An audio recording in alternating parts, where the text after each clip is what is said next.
we go. So thank you for coming to our session. My name is Dr. Hussein, as you probably already know. And before our session begins, I just want to go over a disclosure statement with you. So I'm a graduate student in the counseling program working towards completion of a master's degree in clinical mental health counseling at Adler University. And I also have a nonviolence crisis intervention certificate and training in approaching situations with a strength-based trauma-informed approach. And since I'm working towards my completion of my master's degree currently, I don't have any form of licensure, but as soon as I graduate, I'm planning on being licensed as an LPC through the Illinois Department of Financial and Professional Regulation. Great. So about my counseling process, I approach all my clients with a humanistic theoretical orientation. So basically that means that I make sure there is authenticity between you and I, and you know that it's not non-judgmental space where we can be free to explore your presenting problem at hand. And I also want to make sure that you understand that any form of therapy, including the session that we're currently in, is voluntary, and you're free to end the psychotherapy sessions at any point. And if you don't feel like anything is working, you can feel free to tell me, and I can refer you to another professional. The only time participation in psychotherapy is mandatory if it's court ordered. And so while undergoing psychotherapy, it's possible that both clients and clinicians can uncover more about themselves than they currently know. So when this knowledge is uncovered, it's of great importance that both the client and clinician accept the knowledge and understand what they must do going forward. So for that to happen, issues must be confronted and processed in a healthy way. But when they are processed in a healthy way, they can be a really good outcome, such as higher sense of self-esteem and more introspection, and just a greater type of life. So while my theoretical approach can work for a number of clients and diverse populations, it doesn't necessarily work for everyone. So there might be a chance that during or after a session, a client may feel emotionally distressed or feel psychosomatic symptoms rise up. If this happens, feel free to let me know if you feel comfortable doing so, and I can do whatever I can to help you work through it in the moment. And counseling can include collaborative problem solving, but there is never any point where I can guarantee any type of results.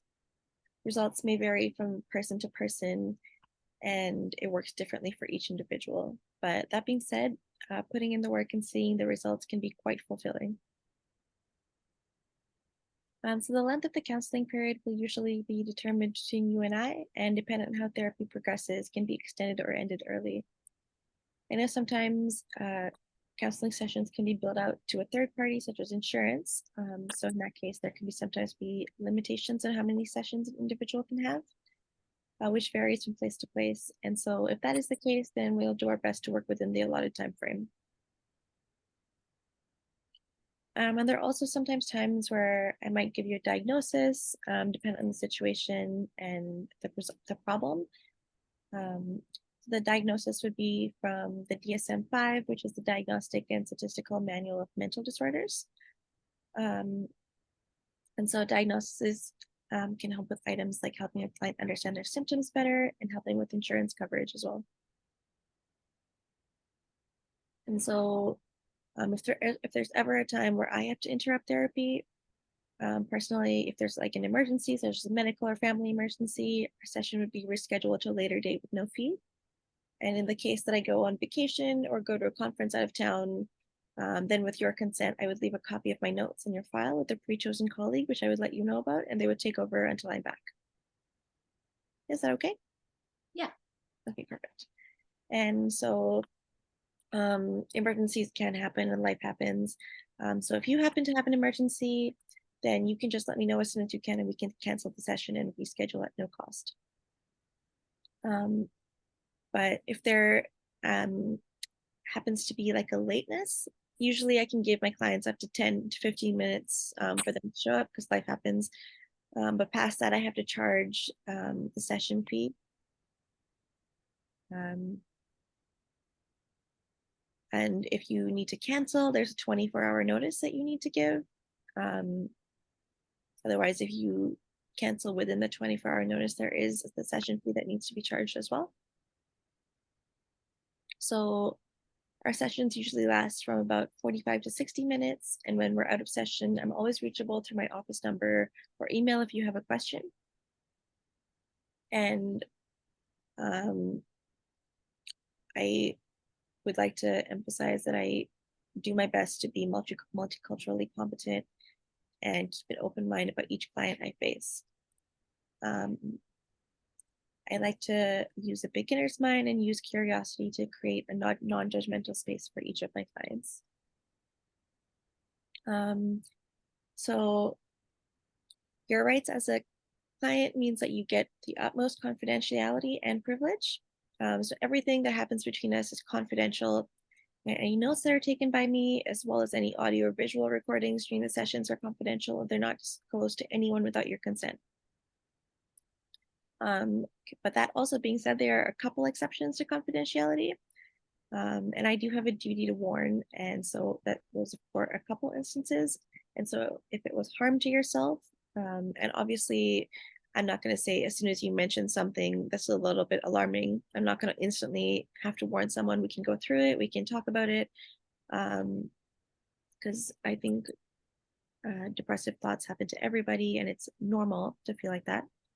But if there is a plan that is in place and it seems like I'm unable to help you sway your mind, or if you have something that you are determined to put into action, then I have a duty to warn the authorities just to protect yourself.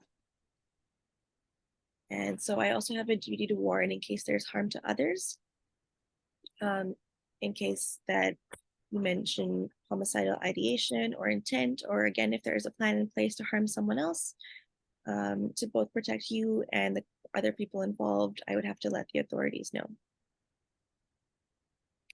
And this also goes for if I hear about any type of abuse. This has not anything to do with you personally, but if I do hear about any child abuse or elder abuse or animal abuse that you may mention, then I would have to let the authorities know to protect the parties involved.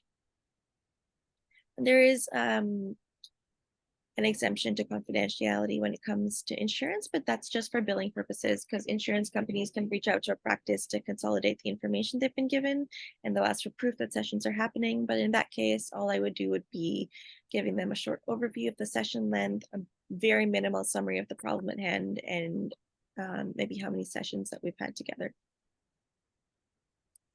And if there's ever a time where I get a presenting problem and I'm not completely familiar with it, I would consult my colleagues who have more experience in the area just to get a better feel of the topic. But when that happens, no specifics are ever given and information is kept to a minimum. So I would never mention your name or any specifics about you. And then the last exemption to confidentiality is when there's a court subpoena, which is very rare, but it does happen sometimes. So in that case, I would be ordered to disclose information. And it'd be the same kind of thing as the insurance purposes type of information, where I'd basically give a short overview of the session length, a minimal summary of the problem at hand, and basically how many sessions you've had with me. So, but I would let you know if that would be happening first. And in the case that you would like to have your information or release your records, you would mention that would be what you want, and then we would have a discussion about the purpose and the intent of the release, so I can make a recommendation accordingly about what type of information you would like, because sometimes if the information is going out to the public or if it's going to a certain person, it can be misconstrued based on the notes that are taken in session. So just so we can figure out what would be the right type of information to give. So I know earlier we mentioned about session fees. So a 45-minute session is billed at $120 an hour. And I know it sounds like a steep cost right now. And so I do offer a sliding scale for the first 4 sessions.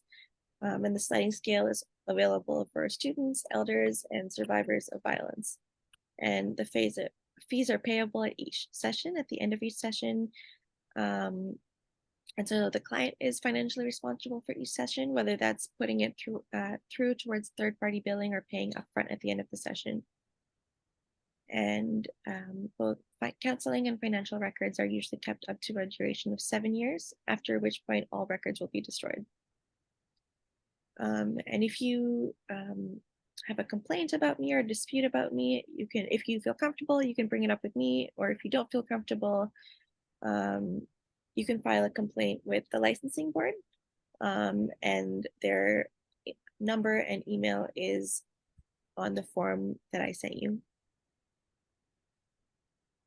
And just to let you know that, as I mentioned before, I'm in the process of obtaining my master's degree. So I'm kind of a partner at Adler University, but I'm not currently affiliated with an agency. But as soon as I do, I will be letting you know. And so basically, that's everything on the form that we needed to go through. Um, so I would just need you to sign at the bottom and write the date, just so you can understand and we can have that in the records that we went through everything together. And I think I already emailed that to you, but if you need me to email it to you again, I totally can. And then you can send it back to me and then we can go forward. Perfect. I have it so I can sign it. Okay, perfect. Well, I guess we can start our session. Perfect. Thank you.